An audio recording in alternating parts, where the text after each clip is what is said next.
Chinese people smoke the most cigarettes in the world. They are the fuel of the tobacco industry, consuming a whopping 1.7 trillion cigarettes every year. I see more and more smokers around me, and more young people smoke these days. This is really bad. There are people who smoke in front of children in the hospital, and some wouldn't stop when asked. This is very irresponsible. There should be financial penalties on such behavior.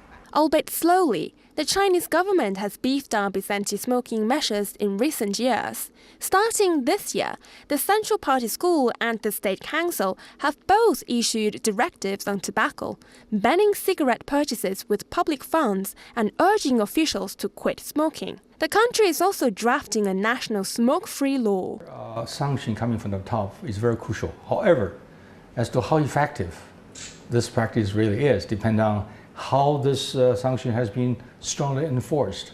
Nevertheless, I think that's a good start. But I'd like to see this particular instruction from the top will be carried out faithfully. Tobacco revenues contribute about 7% to China's GDP, a factor that weighs on the anti-smoking campaign.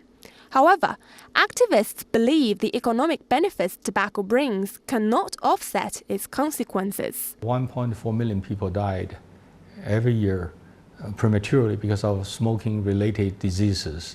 And if this trend does not change drastically in the future, like 30 years from now, we'll have like 3 million people died every year. And then, of course, we have 350 million smokers, and twice as many affected by secondhand smoke.